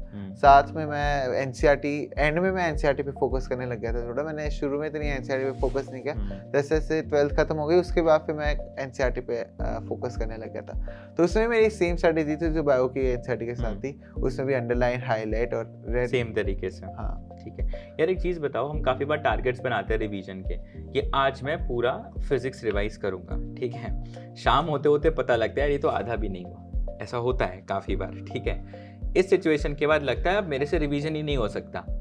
ऐसी प्रॉब्लम कभी फेस किए थे कि तुमने टारगेट बनाया और टारगेट का 50% भी नहीं हो पाया? काफी बार हम खो जाते हैं ना एक टॉपिक में कि यार ये तो समझने है, इसको चलो और अच्छे से कर लेते हैं। इस चक्कर में पूरा दिन का जो है स्केड्यूल हिल जाता है। तो इसका क्या सॉल्यूशन तुम सजेस्ट करोगे? हाँ, ऐसा मेरे साथ हुआ था।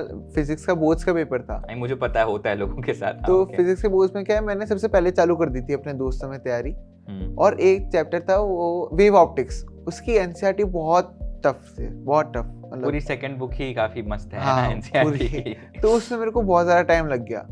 तो फिर मैंने सोचा कि बोर्ड्स मेरा सेकेंडरी है, पहले मैं नीट को प्रायोरिटी दूंगा बोर्ड्स के समय भी।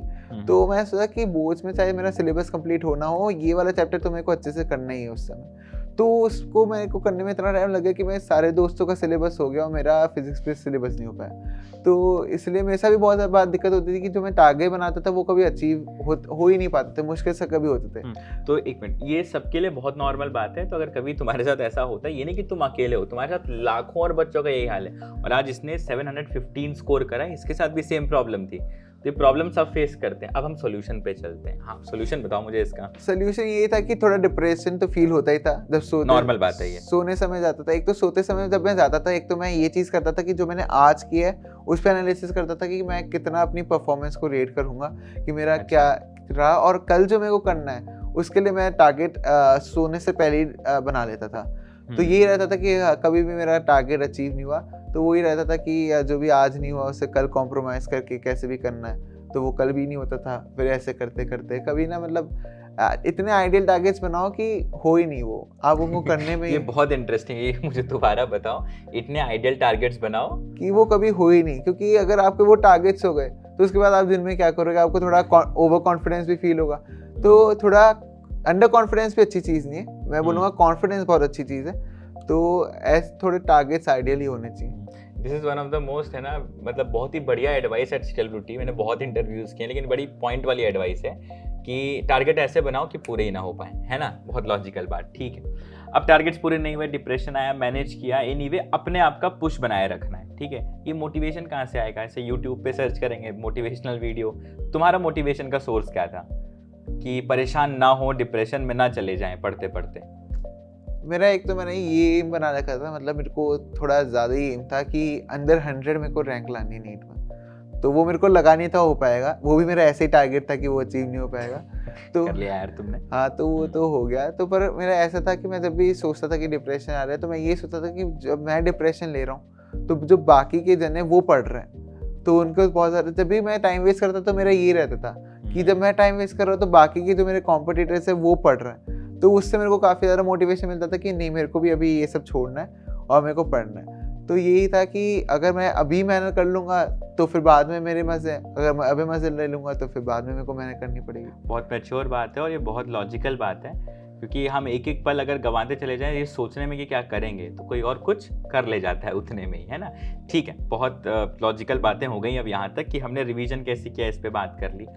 अब हम आते हैं मॉक टेस्ट के ऊपर, ठीक है। तो मतलब रफली अगर मैं पूछूं, करीब करीब कितने मॉक दिए होंगे तुमने?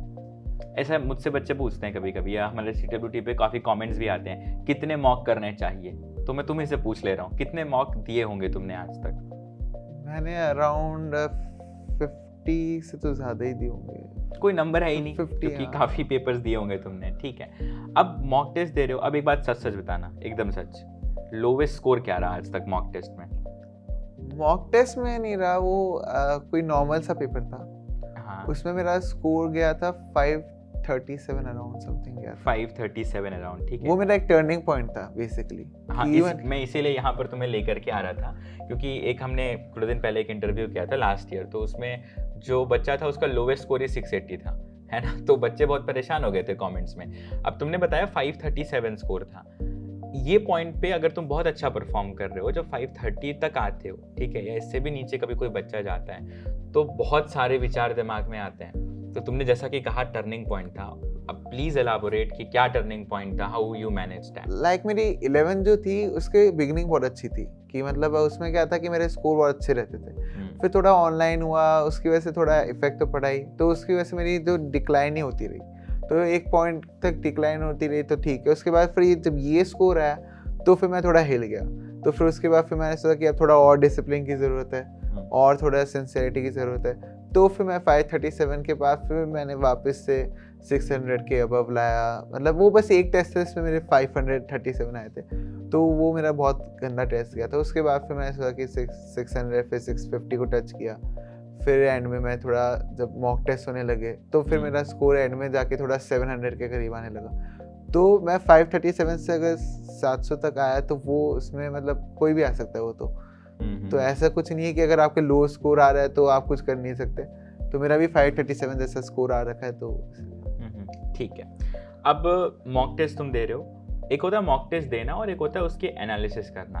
क्या लगता है, बस पेपर दे के मेरे इतने नंबर आ गए छोड़ देना चाहिए कि बहुत ढंग से एनालिसिस करना चाहिए? मेरे ख्याल से वो पेपर ही वर्थलेस है अगर आपने उसका एनालिसिस नहीं किया। बिल्कुल, ये भी एक प्रॉब्लम आती है, मैं ऐड ऑन कर दे रहा हूँ तो तुम आराम से बताओ, ऑल योर्स, कि हमने पेपर दिया 3 घंटे 20 मिनट का, एनालिसिस में कभी कभी एक दिन लग जाता है ना, ये भी प्रॉब्लम आती है। इस पे जरा एलाबोरेट करना कि how to smartly analyse the paper and how to save time and how important is analysing a paper. मेरे को बहुत ज़्यादा ऐसे दिक्कतें आती थी। मेरे को ऐसा लगता था कि यार अगर एक पेपर हो रहा है उसकी वजह से तो मेरा पूरा दिन ही चले जा रहा है, 3 घंटे 20 मिनट नहीं है, बाकी भी पूरा एनालाइज करना है। तो फिर मैंने सोचा कि नहीं, जितना ज़्यादा पेपर दूंगा उस तरह मेरे को पता चलेगा नीट का पेपर मेरा कैसा होगा, ये सब तो एनालाइज करना बहुत ज़्यादा इंपॉर्टेंट है। मैं तो जो भी ऐसा 15 क्वेश्चन में से 10 क्वेश्चन करने थे हमें पेपर में भी, तो मैं वो 5 क्वेश्चंस भी करता था कि मेरे को आ तो रहे हैं वो वगैरह, और जो भी मेरे क्वेश्चंस गलत हो रहे हैं उनको भी मेरे को पता होना चाहिए था कि क्यों गलत हो रहे हैं, सिली मिस्टेक्स थी तो क्यों हो रही है, ये सब मेरे को पता होना चाहिए था। तो अगर कुछ भी गलत हो रहा है मेरे को इसका रीज़न नहीं मिल रहा तो फिर मैं वो टीचर के पास जाके पूरा पूछता था कि क्यों गलत हो रहा है। तो पेपर एनालिसिस में अगर आपका टाइम जाए तो कोई दिक्कत नहीं है, पर हाँ आप उसको रिड्यूस कर सकते हो। मैं तो जैसे ही पेपर ख़त्म हुआ उसी समय मैं आंसर की मेरे पास आ जाती थी तो मैं उसी समय कर लेता, क्योंकि पेपर के बाद मोस्टली मेरा बिल्कुल पढ़ने की इच्छा नहीं करती थी, क्योंकि उस दिन मेरा थोड़ा वेस्ट ही जाता था। तो मैं सोचता कि जितना पहले कर लूँगा उतना ही सही रहेगा, कि पेपर के जज्बात कर लिया तो वो काफ़ी अच्छा रहेगा, क्योंकि फिर उसके बाद फिर मैं वापस पढ़ने लग जाता था, जैसे चेक वगैरह कर लिया। टाइम लेकिन लगता था एनालिसिस में, इसका कोई शॉर्टकट सॉल्यूशन नहीं है, करना पड़ेगा। हाँ, है ना। अच्छा, एक और चीज़, तुमने कहा सिली मिस्टेक्स हैं, तो ये हैं सिली मिस्टेक्स यार, बहुतों की बहुत हो जाती हैं। काफ़ी बार हम पढ़ते पढ़ते ना हाउ मेनी आर इनकरेक्ट को हम करेक्ट पढ़ लेते हैं, which of the following is not छूट जाता है, ठीक है। ऐसी गलतियां बहुत होती हैं, ऑल, ओनली, ऑलवेज, ऐसी गलतियां बहुत होती हैं। How to fix them, how to fix silly mistakes? मैं ये कहूँगा कि आप सबसे पहले तो पेन लेके अंडरलाइन करते हुए क्वेश्चंस को पढ़े, और उसमें जैसे ही मतलब अंडरलाइन पूरा क्वेश्चंस को नहीं, जैसे ही कोई वर्ड आए कि नॉट या फिर कुछ नहीं लिख रखा तो एक बार देख लें उसको, कि अगर नॉट आए तो उसको स्पेशली गोला बना ले, सब कुछ कर ले, ताकि आपको नॉट हमेशा दिखते रहे जब भी आप ये क्वेश्चंस को अगर वापस भी देख रहे हैं पेपर के दौरान, तो नॉट हमेशा दिखना चाहिए। और जैसे ही ऑलवेज जैसे स्टेटमेंट आ गई ओनली, तो उस पर बहुत ज़्यादा ध्यान दें, क्योंकि वो स्टेटमेंट जो है वो उसी पे ट्रू फॉल्स डिटरमाइन करेगा। जैसे अगर ये वर्ड नहीं आया तो जनरल बात है, तो उस पर इतना कुछ है नहीं, पर ऑलवेज ओनली पे है तो बहुत अच्छा क्वेश्चन है वो। ऑलवेज ओनली, मेजॉरिटी, सम, इस पे तो इतना गेम हो जाता है ना? तो इसलिए उस पर आपको बहुत ज़्यादा ध्यान देना चाहिए। और सिली मिस्टेक्स की बात रही तो मेरी एंड में सिली मिस्टेक बहुत कम हो गई थी, क्योंकि एंड में क्या था कि मेरा जो पेपर्स थे वो 2 घंटे में ख़त्म हो रहे थे, मतलब 3 घंटे 20 मिनट के पेपर कंप्लीट, मतलब 2 घंटे में पूरा पेपर एक बार मैंने पूरा सॉल्व कर लेता था। तो उसके बाद फिर मैं क्या करता था कि हर क्वेश्चन को वापस रीअटेम्प्ट करते हुए फिर OMR भरता था। तो उसमें मेरी आखिरी के पेपर्स में मुश्किल से मेरे को लगता है कि कोई सिली मिस्टेक हुई होगी। सारी कंसेप्चुअल होती थी, अपने मतलब जो भी मेरे को नहीं आता था वही मिस्टेक्स होती थी, कभी होनी बंद हो गई थी। तो आपको मतलब रिवाइज करना बहुत ज़्यादा ज़रूरी है उसी दौरान पेपर जब दे। मतलब सिली मिस्टेक शुरू में तुम भी कर रहे थे बहुत सारी, और इसका अल्टीमेट सॉल्यूशन यही है कि मार्क करके गोला बना के पढ़ना शुरू करो। नॉट है तो तुरंत सर्कल कर लो, क्योंकि छूट जाता है यूजुअली। ठीक है, अच्छा, इसके बाद लास्ट में तुमने कहा यार 2 घंटे में पेपर कर रहे थे। काफी बच्चे ना तैयारी शुरू करते तभी से वो चाहते हैं कि अब मैं 2 घंटे में कर दूंगा। तो ये तुमने 2 घंटे की फीट क्या शुरू से ऐसा कर रहे थे कि कब अचीव किया ये जा करके? नहीं, ये तो शुरू में तो नहीं हो पाएगा, क्योंकि एंड में तो क्या आपके टॉपिक्स पे मास्टर आती है, आपको 1 सेकंड में फॉर्मूला याद आता है। शुरू में तो आपको याद करना पड़ेगा कि अच्छा यहाँ पे क्या था, पर एंड में तो आपको बहुत सारे मास्टरी हो जाती है हर टॉपिक की, तो आपको 1 सेकंड में क्लिक करने लग जाती है चीज़ें। तो उसमें बहुत ज़्यादा मैंने इसलिए बोला कि मेरी एंड में सिली मिस्टेक्स होना बंद हुई थी, क्योंकि एंड में मेरा टाइम जो है वो बहुत कम लगने लग गया था। पर शुरू में तो मेरे को टाइम की कमी रहती थी, तो उसमें सिली मिस्टेक बहुत ज़्यादा होती थी, OMR मिस्टेक्स होती थी।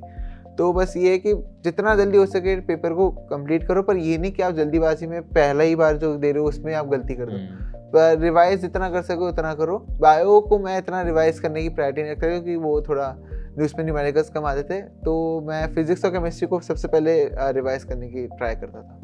ठीक है, मतलब सीधी सी बात यार, कोई शॉर्टकट नहीं है पेपर को कम टाइम में करने का। मेहनत करनी पड़ेगी, बार बार रिपीटेड रिविजन्स, रिपीटेड मॉक्स ये करने पड़ेंगे। ठीक है, डन। तो मॉक्स हो गए, मॉक्स के एनालिसिस हो गई। एक और सिली मिस्टेक पे तुमने बताया, एक गलती बच्चे और बहुत करते हैं और इस चक्कर में बहुतों का सिलेक्शन रुकता है कि OMR बबलिंग उल्टी सीधी कर डालते हैं। ऐसी गलती कभी करते थे कि यार कभी एक क्वेश्चन ऐसा होता है ना कि 1 2 3 4, तो 3 का बबल हो गया 4 पे, फिर हो गया आगे सारा। तो ऐसी प्रॉब्लम्स कभी फेस की, और इसका सॉल्यूशन क्या है यार OMR बबलिंग का? मैं तो ऐसे करता था कि एक क्वेश्चन का एक ही बार भरता था, और जैसे 23 का ये है तो पहले 23 भरता था, फिर 24 पे जाता था। और बाय चांस ऐसा मेरे को होता था कि नहीं, मेरे को इस क्वेश्चन को वापस देखना है, तो मैं इसकी अभी OMR नहीं भर रहा, तो मैं उस पर हल्का सा ऐसे टिक लगा देता था OMR पे, मतलब इतना प्रोमिनेंट भी नहीं कि वो दिख ही जाए, मतलब कि मेरे को पता चल जाए कि ये वाला क्वेश्चन मेरा बचा हुआ है। तो फिर उस समय मैं बहुत ज़्यादा ध्यान रखता था कि मैं जो अगला वाला क्वेश्चन मार्क कर रहा हूँ उसकी मेरे पिछले वाले क्वेश्चन पे लगना जाए। तो उस समय मेरे को बहुत ज़्यादा केयरफुल होना पड़ता था। तो OMR भरते हुए, क्योंकि आप जो है आपका मीडियम जो है चेकिंग का वो OMR है, अगर आपको क्वेश्चन आता भी है तब भी उसको पता नहीं चल पाएगा कि आपको क्वेश्चन आता है। अब इंसान थोड़ी कि बताएंगे अरे यार ये थोड़ा गड़बड़ हो गया। तो OMR, और ये मत सोचिए कि आप आखिरी में 10 मिनट में पूरी OMR भर देंगे अगर आपका पेपर छूट रहा है। तो मैं बोलूँगा कि अगर जब भी पेपर खत्म होने वाला है उससे आधा 1 घंटा जितना भी हो सके पहले से OMR भरना चालू कर दे, जो भी आप क्वेश्चंस कर चुके हैं। बाद में फिर आप वापस क्वेश्चन चालू करें, ऐसा नहीं कि आप जल्दीबाजी में भरें, क्योंकि OMR जल्दीबाजी भरने में कोई दुख ही नहीं है। कि अगर OMR मिस्टेक होगी बहुत ज़्यादा, अगर आपकी गलती हो रही कोई कंसेप्चुअल क्वेश्चन की, तो आपको उसका इतना दुखेगा नहीं, क्योंकि उससे आप कुछ नया सीख रहे हैं। पर OMR मिस्टेक होगी तो बहुत ज़्यादा गिल्टी फील होता है। तो इसलिए OMR मिस्टेक बिल्कुल करनी ही नहीं चाहिए। ठीक है, तो मतलब वही कि बार बार पिन पॉइंट, तो तुमने की थी कभी कि नहीं की थी, ये मुझे बताओ। हाँ, मेरी बहुत बार होती थी, है ना। तो अब तुम रिलेट भी कर सकते हो कि ये भी बहुत नॉर्मल है। नहीं तो काफी लोगों को ऐसा लगता है कि हम सबसे गलत हैं, कि हमें कुछ नहीं आता, हमसे सारी गलतियां होती हैं। ऐसा नहीं है, सबसे होती हैं, लेकिन वही है ना कि how you fix those mistakes. कुछ लोग खाली रोएंगे कि यार मेरे से गलती हो रही है, और कुछ लोग क्या करेंगे, जैसे तुमने सॉल्यूशन निकाला, सॉल्यूशंस निकालेंगे। ठीक है, तो मेरे हिसाब से हमने मॉक टेस्ट की बात करी, silly mistake, conceptual mistake, how to analyse, सब पे हमने बात करी। ये बताओ, पेपर अटेम्प्टिंग का कोई स्पेसिफिक ऑर्डर तुम सजेस्ट करोगे? इसके बहुत ऑर्डर्स हो सकते हैं, तुम्हारा क्या ऑर्डर था? मैं तो सबको ये सजेस्ट करता हूँ कि सबसे पहले बायो करें, क्योंकि बायो में क्या होता है कि आपके 20 से 30 मिनट्स लगते हैं, 20 to 30 मिनट्स, उसमें आपके पास 360 मार्क्स आ जाते हैं, तो एक अलग कॉन्फिडेंस फील होता है बिल्कुल, आपको बिल्कुल। बाकी पूरे पेपर करने के लिए। तो हमेशा बायो को सबसे पहले करें, क्योंकि फिजिक्स में क्या है कि अगर आपको कोई क्वेश्चन नहीं आया तो आपको उसकी वजह से टाइम भी वेस्ट हो सकता है। तो +4 ही वैल्यू है। और आप एक थ्योरेटिकल क्वेश्चन करके 2 सेकंड में आप +4 ले सकते हैं, और फिजिक्स में आपको आधा मिनट 1 मिनट लगेगा। तो फिजिक्स को करना इतना है नहीं, आप बायो को पहले कर रहे हो, उससे आपको बहुत ज़्यादा बेनिफिट मिलेगा। उसके बाद फिर मैं क्या करता था कि फिजिक्स कर लेता था, उसके बाद केमिस्ट्री करता था, ये पैटर्न रहता था। और बाकी अगर मेरे को ऐसा लगता था कि नहीं यार इस बार फिजिक्स हार्ड है, तो मैं अपने कॉन्फिडेंस को रिलीव करने के लिए केमिस्ट्री पे चले जाता था, कि फिर केमिस्ट्री के क्वेश्चंस करने लग जाता था कि क्योंकि पेपर में कॉन्फिडेंस बहुत ज़्यादा ज़रूरी है। बहुत इंपॉर्टेंट है कि एक बार कॉन्फिडेंस गया तो आता हुआ क्वेश्चन भी नहीं बनेगा। हाँ। ये फिक्स है, मतलब कोई फिक्स ऑर्डर नहीं है, तुमने सिचुएशन के हिसाब से चीज़ों को मैनेज किया है। आप ऑर्डर कुछ भी रखें पर पहले बायो को करें। ठीक है, तो ऑर्डर कुछ भी रखो। इसकी एडवाइस ये है कि पहले बायोलॉजी करो, उसके बाद फिजिक्स केमिस्ट्री में चूज कर सकते हैं।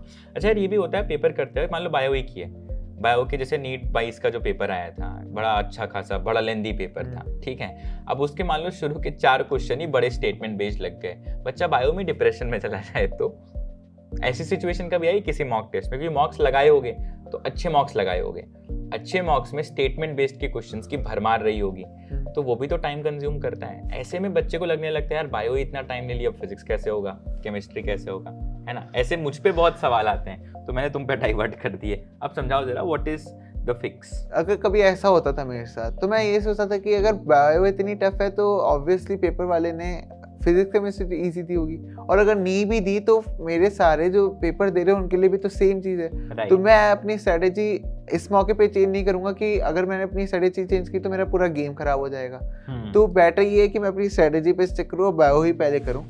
तो अगर हार्ड है तो सबके लिए हार्ड है, इजी है तो सबके लिए इजी। मुझे यही सुनना था, ये सबके कान में एकदम क्लियर होना चाहिए कि हार्ड है तो सबके लिए हार्ड, आसान तो सबके लिए आसान। ठीक है, तो मेरे हिसाब से हमने काफ़ी एक्सटेंसिव चर्चा कर ली, मॉक टेस्ट चाहे सब्जेक्ट सब पे बात कर ली। अब आते हैं पेपर से 1 महीने पहले। अब प्रेशर अल्टीमेट पीक पे है क्योंकि 1 महीने में पेपर है। इस टाइम पे रिवीजन को ज़्यादा प्रायोरिटी दें, मॉक टेस्ट को ज़्यादा प्रायोरिटी दें, क्या करें लास्ट 1 महीने में?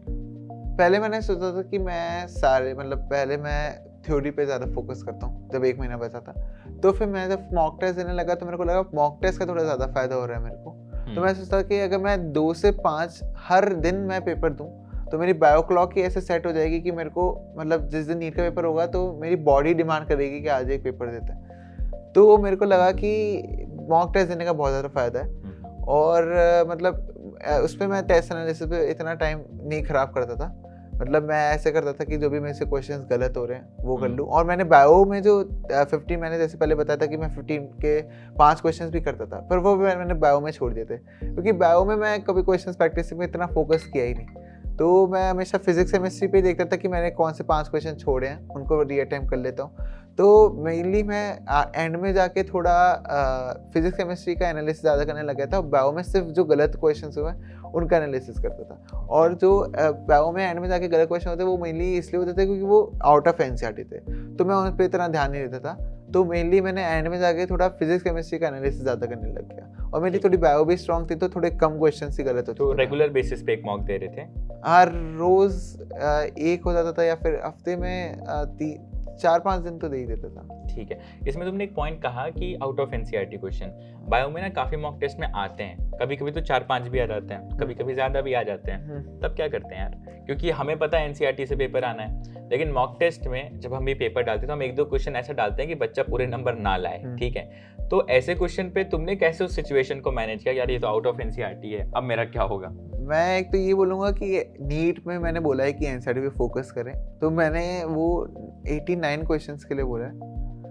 एक क्वेश्चन जो है वो आ सकता है, जैसे हमारे पेपर में तो लकीली नहीं आया था। अब 2021 में आ रखा है, आता है, कभी 2 भी आ जाते हैं, आते हैं। तो वो सबके लिए होगा कि वो बाहर का है, तो उस पर इतना मैंने ध्यान दिया नहीं कि मैं उसके लिए पूरा ऐसे इतना एडवांस पढूं। तो मैंने सोचा कि पहले एनसीईआरटी को ही कवर कर लेता हूँ क्योंकि वो 89 क्वेश्चन बहुत ज़्यादा इंपॉर्टेंट है मेरे लिए। 89 और 90 भी अच्छा स्कोर है। हाँ, खराब स्कोर नहीं है। हाँ। तो अगर मैं 89 क्वेश्चंस पे मास्टरी कर लूँ तो वो एक क्वेश्चन में तो क्या पता तुक्का ही लग जाए।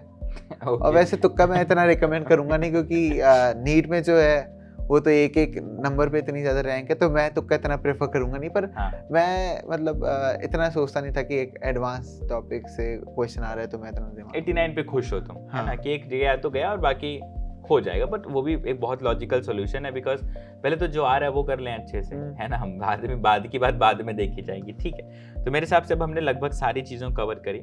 अब हम चलते हैं एकदम लास्ट फेज के ऊपर। जो एक बच्चा बोर्ड एग्जाम देने गया, एक बच्चे का नीट का पेपर है कि जब यूजुअली इस साल शायद बोर्ड्स खत्म हुए थे फिर तुरंत ही नीट का था, ज़्यादा गैप नहीं था ना। तो ये गैप वाला मैनेजमेंट पे कोई एक बार सजेस्ट कर दो जो फ्रेशर्स अटेम्प्ट कर रहे होंगे नीट। एक तो बोर्ड्स इतना बर्डन होता ही नहीं है, क्योंकि बोर्ड्स में क्या आपकी 12th की एनसीईआरटी बहुत अच्छे से कवर होती है। हाँ। तो उससे एक अच्छा कॉन्फिडेंस मिलता है। तो और इवन आजकल तो बोर्ड्स का पैटर्न भी थोड़ा हो गया, एमसीक्यू आने लग गए उसमें, तो बोर्ड्स में इतनी कोई दिक्कत आती नहीं। बस 2 एडिशनल सब्जेक्ट्स है उसमें थोड़ी दिक्कतें आती है, उसकी वजह से थोड़े दिन खराब होते हैं, पर वो भी सेम सबके लिए खराब हो रहे हैं तो कोई दिक्कत है ही नहीं। तो इसलिए पर जो 1 महीना बचा था उसमें फिर तो मैं कम्प्लीटली एनसीईआरटी पे आ गया था, फिजिक्स और केमिस्ट्री की भी। तो फिर वो 1 हफ्ते फिर मैंने सिर्फ मॉक टेस्ट दिए और थ्योरी वगैरह रिवाइज की। तो ऐसे तो यार मेरे हिसाब से हमने लगभग हर एक चीज़ कवर करी और बड़ा अच्छा लगा, बड़ी लॉजिकल बातें और बड़ी पॉजिटिव बातें तुमने करी कि एक नया अप्रोच मिलेगा एस्पिरेंट्स को। बट अब हम आ रहे हैं CTWT के एक बहुत ही खास सेक्शन की तरफ, और इस साल का ये पहला रैपिड, तुमने पहले इंटरव्यूज देखे? हाँ, तो ये बड़ा खास राउंड होता है दी रैपिड फायर, और बहुत ही कम लोग ऐसे होते हैं जिसको एक बार में आंसर कर रहे होते हैं। तो हमें फटाफट तुमसे सवाल पूछता जाऊंगा, तुम फटाफट जवाब देते जाओगे, और लास्ट में हमारी तरफ से एक प्यारा सा गिफ्ट हैम्पर तुम्हारे लिए। So let's start with the CTWT rapid fire now.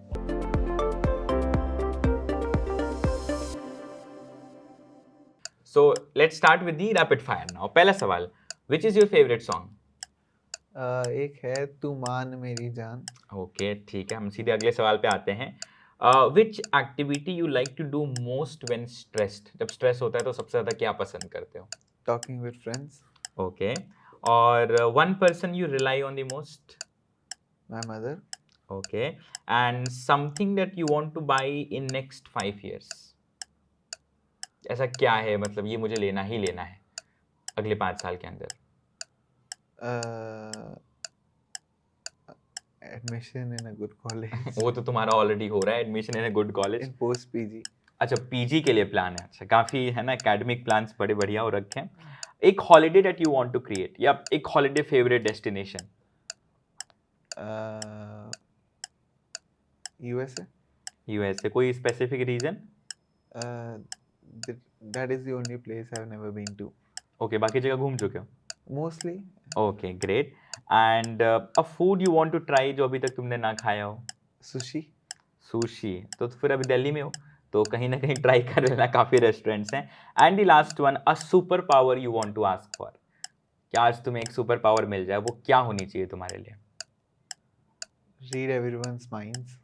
Mind read करना चाहते, this is a very risky power, ठीक है, but great and thank you so much यार, बहुत ही अच्छा लगा तुमसे बात करके। एंड रैपिड फायर राउंड तुमने देखा कितना इंटेंस राउंड रहता है, नॉर्मल इंटरव्यू से भी इंटेंस हो जाता है ये, ठीक है। ओके, सो इतने शानदार जवाब तुम्हारे रैपिड फायर में, तो हमारी तरफ से एक छोटा सा प्यारा सा गिफ्ट है। इसमें काफ़ी सारी चॉकलेट्स हैं, एक कप है और एक प्यारा सा नोट है। On such amazing results, many congratulations again, ठीक है, एंड बेस्ट विशेस हमारी पूरी टीम की तरफ से। Thank you. Okay, so this brings us to the end of this amazing interview. But हमारे यहाँ पर एक परंपरा है कि इसके आगे आने वाले इंटरव्यू में तुम यहाँ किसको देखना चाहते हो? अगर तुम्हारा कोई दोस्त हो जिसकी बहुत अच्छी रैंक आई हो, या जिसकी स्टोरी तुम चाहते हो कि हमारे सारे व्यूअर्स तक पहुंचे, एक बार टैग दैट टॉपर। पुरु खंडेलवाल। कौन, क्या रैंक आई है उसकी, क्या स्कोर है? 58 रैंक। ओके, ठीक है, तो हम कोशिश करेंगे कि अगले इंटरव्यू में वो हमारे साथ यहाँ पर बैठा हो। और अब एक लास्ट सेक्शन पे हम लोग चलते हैं। यहाँ पर एक सभी नीट एस्पिरेंट्स के लिए जो आने वाले सालों में नीट यूजी का एग्जाम देने वाले होंगे, तुम्हारी तरफ से एक पीस ऑफ एडवाइस क्या होगी उन सभी के लिए? मैं ये बोलूँगा कि जो फिजिक्स और केमिस्ट्री की एनसीईआरटी है उससे इतना अंडररेट ना करें, उससे भी टाइम दें और एक अच्छे से टारगेट लेके चलें। और जो भी टेस्ट वगैरह में आपका स्कोर आ रहा है, उससे अगर आपका लो स्कोर आ रहा है तो उससे एक मोटिवेशन लेके अगले स्कोर में आपको, अगले टेस्ट में आपको अच्छा स्कोर करना है। और अगर हाई स्कोर आ रहा है तो उससे कभी भी ओवर कॉन्फिडेंस में ना ले। तो ओवर कॉन्फिडेंस और अंडर कॉन्फिडेंस दोनों ही ख़राब चीज़ है, आपको बस कॉन्फिडेंट रहना है अपने नीट के लिए। सो यार thank you so much Parth for being here and it was an amazing interview and मेरे हिसाब से सबको काफ़ी कुछ यहाँ पर सीखने को मिला होगा। CWT पे हमारी हमेशा ये कोशिश रहती है कि रियल रॉ स्टोरीज और रॉ एडवाइसेस, कोई फैब्रिकेशन नहीं उसमें, और मेरे हिसाब से आज की एडवाइस से ज़्यादा रॉ क्या ही हो सकता है। तो बस ज़रूरी चीज़ ये कि इतना टाइम जो इस वीडियो को देख के आपने स्पेंड किया, आई होप इससे आपने बहुत कुछ सीखा हो। आपके कोई सजेशन, आपके कोई फीडबैक, या आप भी किसी को देखना चाहते हो यहाँ पर इंटरव्यू में, तो do drop down in the comment section and do subscribe to CTWT for more such amazing interviews. अभी तो हम बहुत सारे और इंटरव्यूज को लेकर के आ रहे होंगे, जहाँ पर इस साल के जो टॉपर्स हैं, इस साल की जो ऐसी स्टोरीज हैं जो हर नीट एस्पिरेंट को इंस्पायर करे, ऐसी सभी स्टोरीज को आपके सामने लेकर के आ रहे होंगे। And that will be all, let's crack it.